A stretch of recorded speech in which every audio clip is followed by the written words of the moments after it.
Good evening, everybody, and welcome to Enlightening Your Way. I am your host, Nancy Lombardo. We are airing live on the official Lilydale Assembly Facebook page and YouTube channel. I'm a leaseholder here in Lilydale and the president of the Church Living Spirit, which is an independent spiritualist church here on the grounds. I'm a military veteran, retired police detective, fitness and yoga instructor, and wellness is my passion. This show is a combination of my many life experiences, and it features various topics and guests that will help enrich one's mind, body, and soul on your pathway to healthy living. My website, Wellness with Nancy Lombardo, where my motto is protecting and serving your well-being. And today, my special guest is Ashley Blinson. I love the dog barking in the background. Yeah, I know. I literally like texting my teenager son, like, go get the dog. But Perfect. it's an animal house, so Yeah. Ashley is a healing arts practitioner, licensed and intuitive massage and body worker, and a sacred space holder and deep lifelong connection to animals and natural world. Her work weaves together earth-based wisdom, energy medicine, and somatic practices to guide both people and horses back into balance and wholeness. Ashley is the creator of Peaceful Horse Bodywork. Her work helps both humans and animals release stored trauma, activate calm, and return to inner coherence. Ashley's work is a bridge between body and spirit, human and animal, earth and sky. I love that. To learn more about what Ashley offers, please visit her website at peacefulhorse.com. Yay, welcome. I'm so happy you're here. Thank you so much, Ashley, for being here today, this evening. It is, to see the dog stopped. Yeah. So And welcome. I don't know, can you hear me okay? You got a little bit louder. I hear you fine. You're perfect. Yeah, we were just talking about the thrills of being live, right? Yeah. So you don't even know what I'm going to ask you. I just told you I have some questions. I'm so interested in all of this, but I think the best place to start is at the very beginning. And so I'd like to know when it is you first noticed your connection to animals was maybe on a deeper level than most people.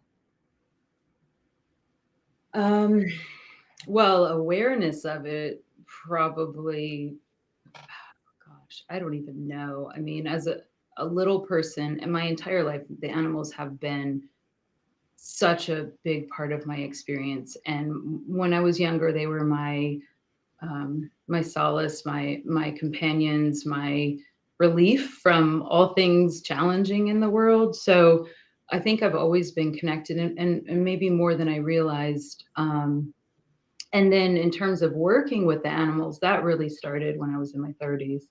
And it started because I had two senior horses, and I was looking for something to sort of help their lives, enrich their lives, help their bodies. And because of my own journey with my body and so many just profound experiences of pain and injuries and surgeries and illnesses and all of the healers that I had been to, I sort of just went intuitively to my animals and kind of started playing with things that I had received and giving it to them. And then I thought, oh, well, let me just do some research. And I started reading some books and watching videos. And after that, I was like, oh, let me just go get some training. And then I moved into, initially it was sports massage therapy for horses, but then that branched out into other arenas. But that was an easy, palatable entry point for me, because I wouldn't say that I was very spiritually awake at that point. So massage was tangible. When you talk about as a child with animals, what animals are you talking about? Was it always horses? I was horse crazy, but we didn't have horses. I grew up in just outside of Washington, D.C. and in the suburbs. And I just remember, I mean, if I played, I had tons of model horses. And if I played imaginary things, it would be riding horses, and I'd build barns and stables. And I think I got a little set of lessons when I was, I don't know, maybe 10 or 12 or so. But it wasn't really viable for my family. We were all athletes. I have two brothers, and sports all the time, and horses were like an hour away. And of course, financially. But then when I moved out, actually, I was just telling you, when I moved out, I moved to Maryland, and I was 18, and I was looking for a job, and I saw a horse barn. So I was like, oh, I'll get a job at a barn. And I did. And then somebody asked me, I thought one day I would have horses down the road, when I'm 40 or 50. And this woman said, "Hey, you want to buy this horse?" And I was like, "Oh, I don't know how much." And she said, "It's $3,000." So I called the bank, being 18 years old, and I had like $3,005 in my account. So I was like, "Yes, I can buy a horse." So I bought Ginger, my first horse, who still lives here. She's 36 now, still with me. I know you were telling me that the other day, and I was like, 36. I guess I didn't have an idea of how long horses live. Yeah, it's not unheard of. It's not the most common age range, but certainly there are horses that live that old. And I just lost my boy horse this past spring. He was also in his mid 30s. I had both of them for over 27 years. Wow, that is such a relationship. Yeah, it's been a journey, and they've been there for it all. Oh my goodness, the things So, I've put those horses through. right. So, what is it about horses among all the other animals? Why horses? um, Do you think they have special abilities more than other animals, or? Well, I so just to be clear, there are many animals that hold as big a space in my heart as horses do, for sure. The horses in particular are can be really profound healers just by the frequency of their heart, and they have a really large heart field. So just being and sharing energy with them can be incredibly healing for humans. Oh, I love the sound of that. Yeah. It sounds glorious. How do you feel that they're intuitive towards humans? I think that in different ways, and you're going to have individuals that show up on some level as a desire to be a healer, but they all have their personalities and their ideas about their roles. So sharing space can be healing, period, but it doesn't mean they're all here wanting to necessarily be healers, in my opinion. I think that giving them choice and listening to them and their preferences matters. Yeah, I'm sure. I'm sure about that. How do you feel they communicate with you? Hmm. So many different ways. Obviously, there's the very sort of 3D space of body language and understanding herd dynamics and mannerisms and expressions within the horse species. I think that on the more telepathic level, there can be all kinds of communications, and depending on how you receive, they're going to come through in different ways.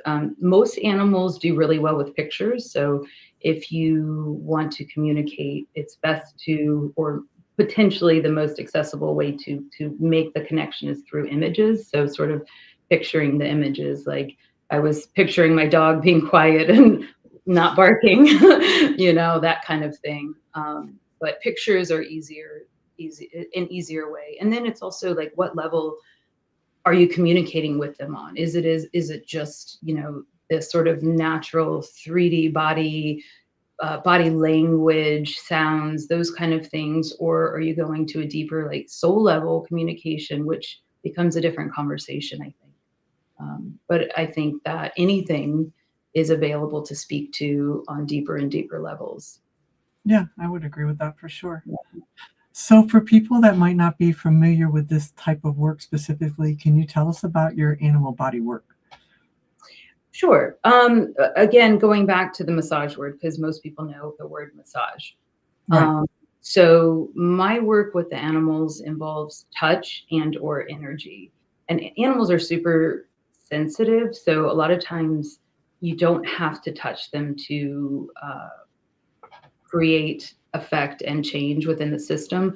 But one thing that is true, I believe, with all animals and humans is really being aware of where their edges are. You can't just go in up to an animal and assert yourself. And if you do, Yeah. it's not where they're actually at, or you've crossed a boundary. There can be some dangerous, negative consequences. But in that way, they're great teachers. Horses will keep you honest, and they are honest for the most part. They're very honest in everything that they're expressing and in their body responses. Whereas when I work with humans, it's a little bit different because I have to feel even deeper into the humans where they may not be as expressive with their bodies or their releases or their responses. We tend to be very, well, I'm on the table, I got to lay still. And if something bubbles up to express, they probably aren't going to express it unless you've had deep conversation and created deep safety for them to do so. The animals, they just keep it real. Now, some are more expressive than others. There are definitely horses that I've worked on, and you get minimal feedback, but it's the subtle things, a tiny change in breath, or just a subtle change in the eye, or just energetically knowing. And sometimes you need to step out of their space so that they can then actually process and release. And ultimately, the goal in all of this is to relieve physical, emotional, spiritual tension and stuck things and or things that are inhibiting nice energy flow for a thriving experience of well-being and or to relieve pain. Sometimes it's just to connect or to have relationships. Certainly, even if you don't seem to have any challenges with your system or your animal system, it creates such a relationship because every time I work with anybody, creature or human, it's a conversation.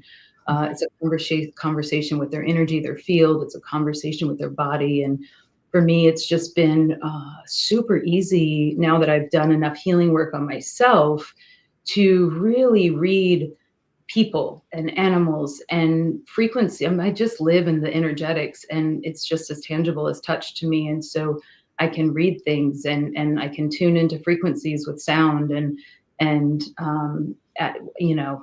just yeah, that's sort of my experience with it. Do you feel like there's some horses that are meant for this and some that aren't? Meant for This what? this kind of work?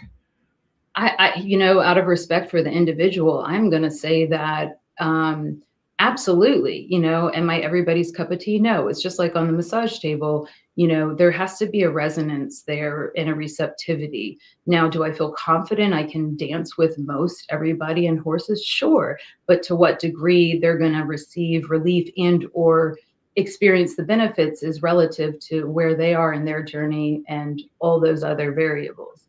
Um, but yeah, generally the horses respond. I've never met a horse yet that isn't receptive to this kind of work and or that hasn't benefited from it.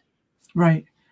So I know you said very early on that you've gone through a lot of trauma and injuries and stuff yourself. How has the horses helped you find balance and healing in your own personal life? Oh my gosh, in so many ways that I'm not even aware of, and I can't even. God, that's why I kind of made the joke about the things I've done to these horses. I just didn't even realize how much and how I was going to make how much they've been a part of my healing journey.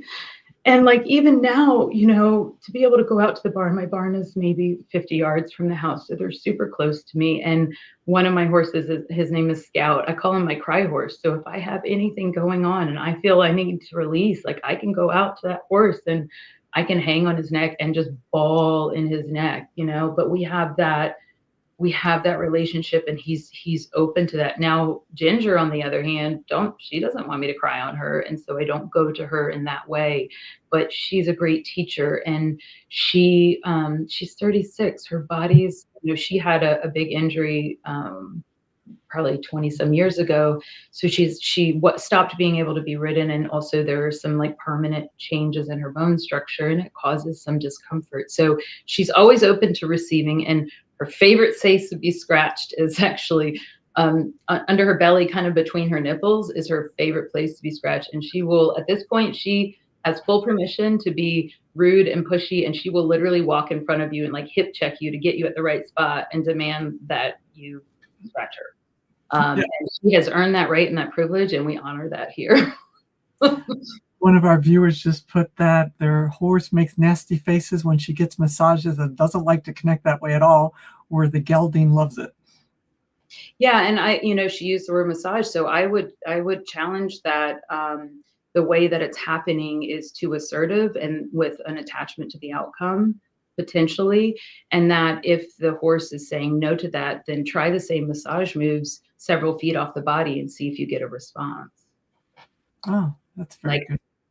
mas air massage, if you will, and see what the feedback is from the horse. It might be too much too close. Or the, what is your intention? For me, like in massage school, they teach us, and when I went to for human school, it's like assert and manipulate this muscle this way to get the release. But there's this like assertion, like I'm going to make this muscle do this thing. Well, most bodies don't want to be like asserted upon, and they don't want you to come and just make it do a thing. And so if you're sort of coming into this like I'm going to fix this or I'm going to do this to this body, you may get a response like that where it's like nope. um, and they might actually be more agreeable to energy work or something off the body, like a massage move, I even mean, outside the stall. And where is it happening? Are you tying them up and saying you must stand here for this, or are you engaging with them loose in the pasture where they can come and go and they can move away when they need space and they can come back when they need more touch or energy work or not, right? it almost sounds like you could be talking about people too. Kind of people have that kind of exact response too. That little bubble we have around us of whether you can come in or not come in, or touch us or not touch us. All the same.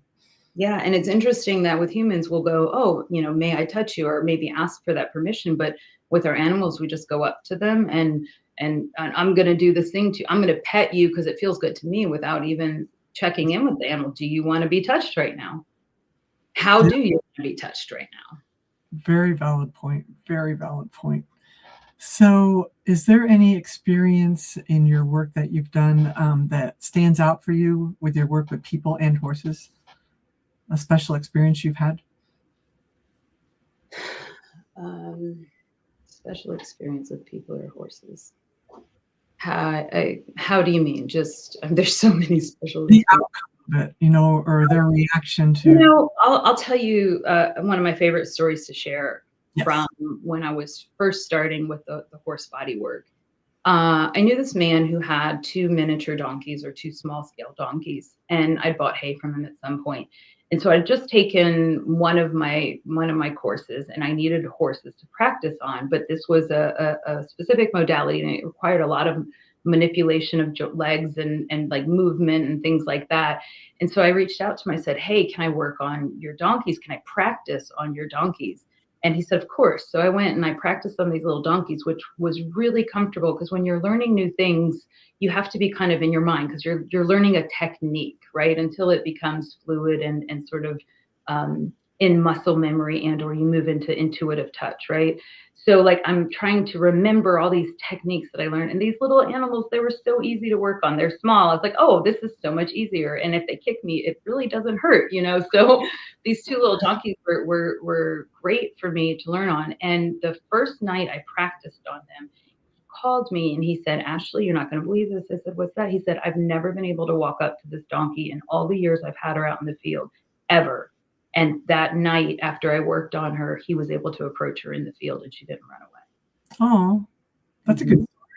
Yeah, and incidentally, several years after that, he reached out to me. He's like, "Look, we're looking to downsize, and the donkeys need a home, but I only want them to go somewhere I trust too." He's like, "Do you want these donkeys still?" I was like, "Of course I want donkeys," not knowing really donkeys are very different than horses in a lot of ways. And yeah, so now we have these two little donkeys with us. I saw a picture. I don't know if it's one of them or two of them on your website. Is that? Yeah, yeah. I think people assume they're very similar because they look alike. Yeah, and there are some crossover elements, but no, they're different creatures. And like for me, really just the naivety, I didn't realize they were desert creatures and not really suited for the East Coast with all our humidity and lush grass. So it's a constant management situation with their hooves and their sort of metabolic situation. They're quite round, and the moisture does create challenges with fungus and things in their hooves. But yeah, they're efficient browsers made for the desert, and they don't respond to pressure the same way horses do. So, Hmm. Of course, they have their own personality, huh? oh yes, and they're so smart, but man, they are so loyal. They really demand relationship, and if you're trying to assert or have them in your idea of what they should be, you're going to meet a lot of challenges.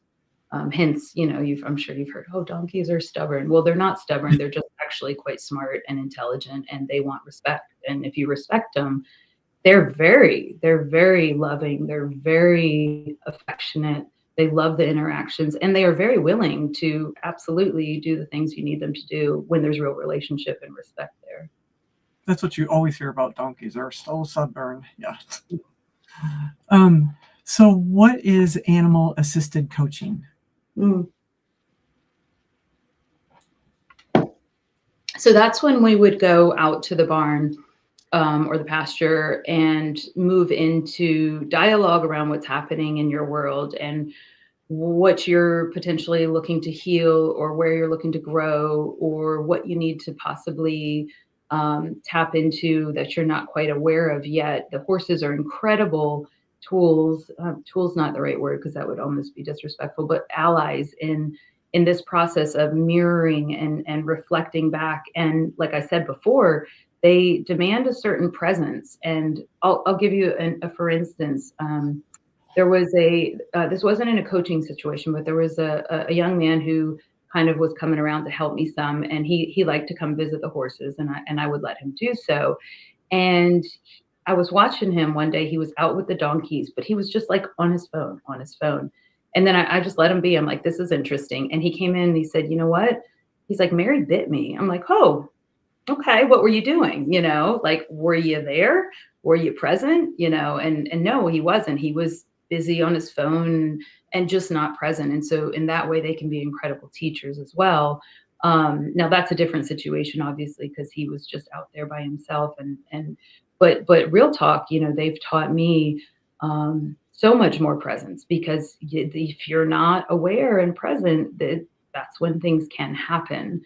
So things like that. And then also back to just being in their field and the healing that can happen in just being in their energy, as well as like people who are fearful, and really navigating this nice space and distance from the horses and watching them grow into confidence and comfortability around because they're large and they can be really intimidating. And yeah, and so in that way, it's for me, it's like having a partner to coach, and I'm more or less interpreting, and I might also be reading the person and having dialogue. It's easy for me to kind of suss through people's things and see their blind spots quite well. So, yeah, sort of a collaboration, co-creation of the three of us. Yeah. Mary's one of your horses, I guess. Mary's a donkey. Oh, Mary's the donkey. That's Mary's interesting. And how many horses do you have? Right now I have two. Buddy passed in the spring, so I had the three, and then the herd is smaller. Technically, you don't have a herd till you have three horses. So we have a little bit of an opening for another horse to come in. And actually, my partner Jamal's he's dreamed about a horse, so there might be somebody coming for him at some point. I love that. So, what would you tell our listeners is the benefit of this kind of work? Oh, it's absolutely life changing. I can tell you, for me, I actually had an experience with one of my teachers who I went to some of her animal communication courses as well as some horse courses, and she's a mentor in many ways. But I was at her farm for some reason. I don't remember which course it was, but she had us have a coaching session with her horses, and I'll try and abbreviate the story, but essentially it's my turn to go, and I'm in this round pen, which is a relatively small area, and she intuits who's stepping forward to work with you.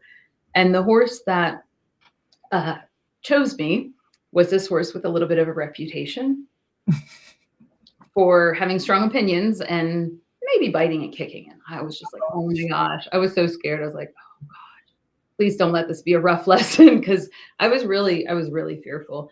But she walked in and she just straight to me calmly, and she started licking my hands, and she licked both my hands for I don't even know how many minutes, but the message that came through for me was healing hands. And at that juncture, while I was doing some of the work and I was studying more, it really was that piece of not believing or trusting or having the confidence. And that was a poignant moment for me in moving into more trust with my hands. And so in that way, it was life changing, and absolutely put me more on purpose, on path, for my life and what feels right for me and my expression. I love that. That's Yeah. beautiful, healing hands. I know you keep referring to yourself intuitive, intuitive, intuitive. Do you believe yourself to be psychic also? I mean, is there much difference? I don't use that word, but certainly I have psychic moments, and certainly some of the things that are happening in my life are definitely, there are conversations with spirit, there are conversations with um, other non-physical energies, if you will. For me, I don't go around toting that I'm psychic, but absolutely intuitive, absolutely connected, absolutely operating from frequencies and energies, which is for me what everything distills down to. So whether that energy is in a physical body or in a non-physical form, like it's available to be connected with the right um, with the right way of being. No, I think you're right. There's just that line that I think it's both, in all honesty. I always say that about police officers. They're never going to ever say they're psychic. They'll say they're intuitive all day long, but they won't use that word psychic, and they definitely intertwine with each other. Yeah, I think it's parallel energies and how you choose to express in this particular character. It's kind of like, I like to use the word medicine a lot. And I was talking to a friend the other day, and everything I reference is medicine. This is medicine. Everything is medicine. And she's deep in actually in the tantra world. And for her, everything is tantra. Everything is tantra. And I'm like, we're talking about the same energies, just using different words. So Right. what feels right for your particular character to express as. And absolutely, like if that word psychic lands and resonates, then that's what you embody and express as, right? I'm Yeah. big on, I think, our ultimately, all of our soul's purpose is just to express fully. And a big part of my journey has been learning how to not hold back. And if this is what feels right, and this feels good to me, and this is me expressing, then that is what, I am serving the collective. I am serving my soul. I am showing up in the right way, if that makes sense. So yeah, if you're psychic and that resonates, then you're absolutely empowered in that. Then you're showing up the right way, in my opinion. And I feel like intuitive just feels like we're feeling more intently too. I like that word for feeling more intently. And maybe you just nailed it on the head for me, because everything is feeling. My whole experience is so deeply feeling that psychic almost becomes less of a feeling. Like it's a little more. It's this other way of connecting, where all of my connection is like through my body, and in this very sensation kind of way that the psychic piece just is a little bit, it's just a little bit over here, and not quite the way that I connect, although absolutely, have had many psychic moments and dreams and all the things, but it's just not what I need to have on my hat. I get that. you know And I like the way you explain it. What do you feel is the most common thing that people say about their experience that they've had with the horses? in terms of the horses receiving, or the humans working with the horses. The humans working with the horses. Well, I mean, it's just medicine, and I think that people really are able to feel themselves deeper, and people are drawn here. They come to my farm, and even without formal coaching sessions, they come and they're in the field, and they're having experiences that are very healing. And that's also been part of the intention with, this is my home, but it's also this medicine space. And um, there's a certain intentionality. Like, I want everybody to leave here feeling better than when they came, or with more clarity or with more insight.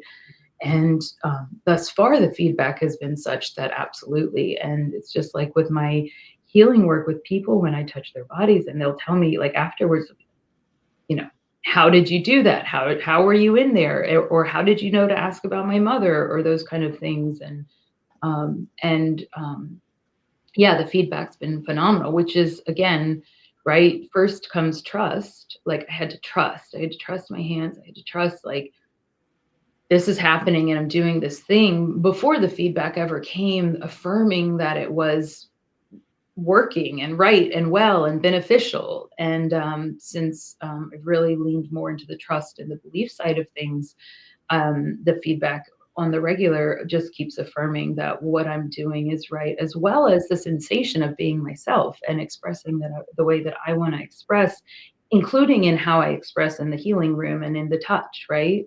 Yeah. I was just thinking of something when you were talking too. Do you know how we always say people and mediumship and the work we do as healers unfolds, right? Like a Mhm. lotus flower. Do you believe that horses continually unfold to where they can express more, feel more, do more? Absolutely. I think that's available as a potentiality for any living creature, even a freaking plant, right? Right. Um, yeah, and that healer word, it's interesting because, I'm not asserting healing on anybody. My perspective is that all bodies know how to heal, all souls know how to heal.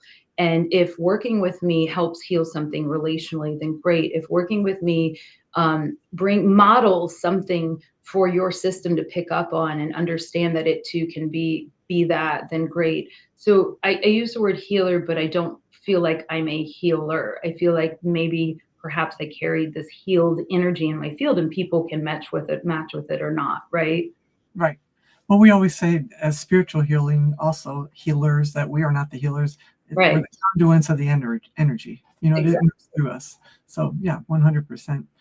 I just had one of our listeners or watchers ask about your background, and that was we're getting ready to go into that. I just wanted to kind of segue from the horses because I really want to talk about that before we get to the end of our show, because I love this part of what you've done, and I'm sure people are very curious about it. So your stunning, beautiful bird wings and your spiritual tools. What would you like to? Where do you want to start with that? Well, I can just share the story of how it unfolds because, quite frankly, I didn't choose it. It really chose me. It started with feathers. All of a sudden, everywhere I would go, feathers would show up. And I was like, oh, spirit's with me, feather, feather, like places feathers shouldn't be. This went on and on and on for months. Even my partner kind of was rolling his eyes at how many feathers would just come to me. And I was like, whoa, I'm so spiritual. I was like really elated about it. Right. And also bones. Bones would also show up. I'd walk across the earth and bones would just reveal themselves. So like this Bones, next you said? Bones would bones. show up? Yeah, that's interesting. So feathers and bones are coming to me, and I'm just like, whoa, this is really cool. And I felt really acknowledged and held through spirit in that. And then one of my cats went missing, and I was calling my neighbors to see if they'd seen a cat around or a dead cat, because I've had some experiences here at the farm with coyotes getting my cats. Yeah. And I called one of my neighbors. He's like, I haven't seen a cat, but there's this dead bird by your fence, and I tried to mow over it to get rid of it. I'm like, oh gosh. So having collected all those feathers sort of prepared me to even think to go look at this bird and potentially collect feathers. Like that was my intention. So I took a bag over there, and he had in fact mowed over. It was a black vulture, and there were the bits in the earth, but then like the whole fence, on that side, it's a wire fence, was just sprayed with feathers. It was just, so I collected all the feathers I could, but I was seeing the bits and the bones and things. I was like, oh, I feel like I should grab that too. So I was collecting all the bits of this bird I could collect, and then I got home and I'm like, Mama, what do I do with all these bird bits? And it was very uncomfortable. And so I got online. I'm like, how do I clean them and process them? So I, made this big vulture soup, if you will, and it was really emotionally challenging. It was, I mean, I cried, and like it was a challenge because I've been an animal lover. I don't eat meat except for occasionally when my body's really asking for it. And so yeah, to be like picking apart a dead bird was really an experience for me. And from that, actually, do I have the I can show you. Yes. So all of the bird, I was only able to save feathers, and one one part of a wing. And so I had this part of a wing. I'm like, oh, I should make a smudge fan. So I cut some cedar from the property and I created this. And this was my first fan. That's And it's gorgeous now stuff. one of my main healing tools. And it works incredible in so many ways. And so after I created this, then my boyfriend came home one day and he's like, Ashley, I think I saw a bald eagle on the side of the road. Do you want it? And I jump off the couch. I'm like, yeah, it wasn't a bald eagle. Just Yeah. but when we got there, it was a Canada goose. So we're on the side of the highway and he's like, oh my gosh, I'm so sorry. I thought this was a different kind of bird. Do you still want it? I said, Jamal, we're standing over this bird. It's called us here. We're taking this goose home. So then I'm driving home like, this is a whole bird and it's a big bird. And like, what am I going to do with this? So I got back on the Google machine and I'm like, what can I save and what do I do? And so I clipped its wings off and put it in a salt bath. And then Jamal helped me pull some of the down, but I couldn't emotionally, like it was too much to try and pull the feathers out. Sorry to like bring up stuff. So but then I also knew, respectfully, we needed to do right by this bird. So we dug a hole and created a ceremony for him and or her, and with gifts and herbs and crystals and all kinds of things that we put laid to rest with this bird. And that was really the the two things that started it. And then once the wings had soaked, I was like, gosh, now I got to do something with these wings. And I actually, ironically, was watching a lot of hunters' videos on how to process these birds because I didn't know. And one of them said with geese, they have a lot of meat, which makes sense, right? And you really need to take the meat out of the wings so that you don't have goose jerky and or bug Yeah. situations. So it was a beautiful sunny day and I'm like, all right, it's time to do this thing. And I set up my music and the table and I pulled the wings out and I had a new set of knives and I thought it was going to be this horrible experience like the vulture was. And what ended up happening actually was the most one of the most profoundly beautiful experiences of my life. And, for a lot of my younger years, I touted this idea that if you're going to eat meat, you should really connect with the animal and sort of thinking of the native cultures and how they would really honor the animals that they would eat. And yet I also knew that I didn't ever think I could raise my own animals and kill them and eat them, right? But it was this thing, this like sort of egoic position on and a little bit of judgment there about people eating meat. And this was, of course, when I was younger. But so anyways, I started on this goose and I started to slice into the wings. And what I found was actually sensationally, it was really satisfying and it wasn't gross. And then having been through human massage school and anatomy, like getting to see the insides of this bird. And then energetically, this whole thing came through. This bird showed up for me. And um, and I realized I was consuming this bird, even though I wasn't eating it, I was consuming it energetically. And I was having profound gratitude and heart opening and like just in love with this animal. And we're having this whole dialogue. And I'm like bawling with joy because this is like, it was just this joyful, joyful experience. And then it hit me. I was like, oh, this is what it's like to be connected to the animals we eat. And really, since that bird, when I do engage with eating meat directly, I remember that and I go to that and I reach out to the individuals and I find the gratitude and the appreciation for nourishing my body. And there's not judgment about it. And there's not judgment about other people eating meat. Like I get it, and nobody, there's no one way to live, right? But this is my way, right? And it's important to me to be connected. And so from that bird, a couple months passed, and I said, "Okay, Spirit, I think I'm ready for my next bird." And then the floodgates opened. And what happened is they would call me from roadside, and they'll throw up a wing, and I'm like, dozens and dozens and dozens of magnificent birds have come to me, and so I have birds in all stages of process, and all of them now, this original ceremony with this goose has developed into a regular ritual that is honored for these birds. And so all of them are laid to rest, and or parts of them are laid to rest, and then other parts are given new life in healing tools. And so I create these smudge fans or small prayer fans, and there's actually there's many out there now from and through me. And these birds have new life, and they talk to me, and when I work with people, they'll tell me who wants to come out. And it's always so curious to me, because I might have a human idea of which one wants to, be like, oh, I want to work with that one, with this person, and I'll go to it and it's a no, but then this other one will be like, me, and I'm like, okay.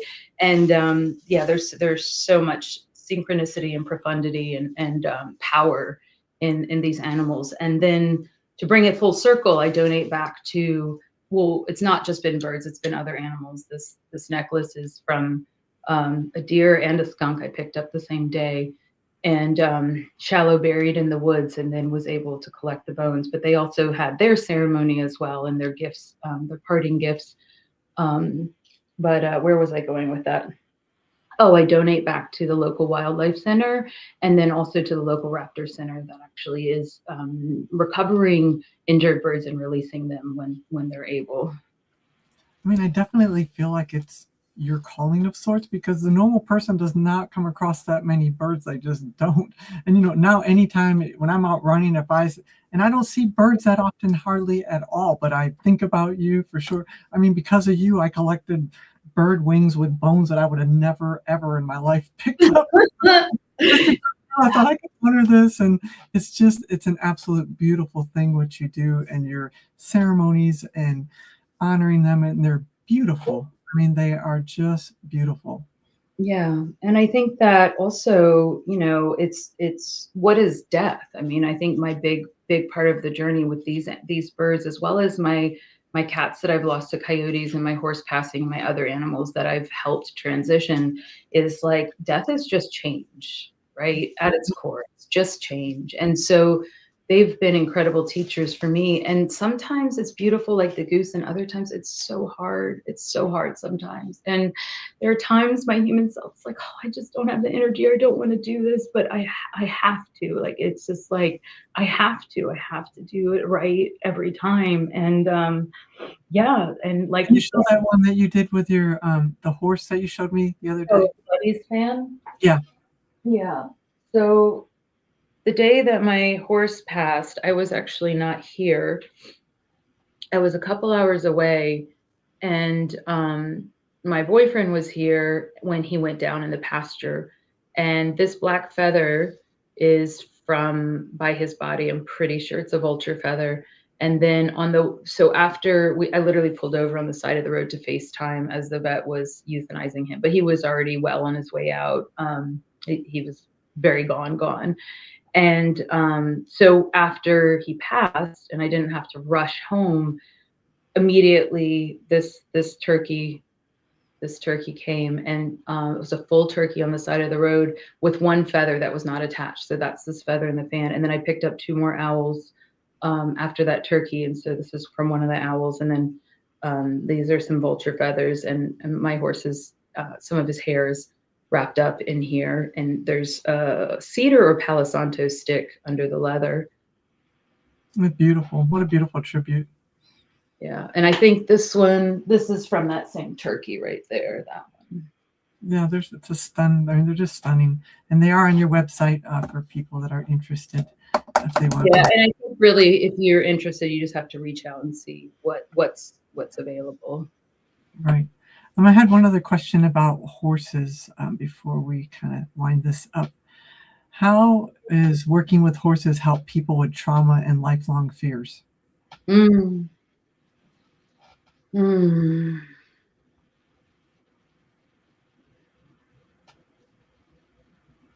Yeah, there's so many ways. Again, it depends on the individual, but I think that going back to the energetics of the heart field of the horse, the frequency of the heart field, and also with trauma and these kind of things, especially a lot of it being inflicted by humans, being able to engage with a different body, a different creature with a totally different disposition, and to be able to touch and receive touch in a new way that's sort of disconfirming some of the traumatic ways in which inappropriate touch or exchanges have happened is a big part of it. And then there's the emotionality. Like, you get around these creatures and they can just open you up to things that maybe haven't been accessible, or you haven't felt safe enough with, or maybe not with humans, but you can have this different conversation with these other creatures. And then also the reflection in the mirrors and the teaching, right? The teachers that they are, just by way of interacting and having to navigate, okay, like, what do you feel here and how close can you get, and really talking people through that gives them a completely different perception of themselves and how to be able to navigate themselves in the world. And they can see when, oh, you went too close to the horse this time, and it's like, oh wait, I wonder, like, I feel that way sometimes when people get too close, and like watching their own body language and starting to connect with themselves better by connecting with these animals. That's a great answer. Beautiful answer too. And it makes total sense. Makes total sense. You've been so lovely, and this has been so informative. I always like to end with a final question with all my guests. You ready? Okay. So, what is the most important lesson you have learned on your spiritual journey? Most important lesson from spiritual journey.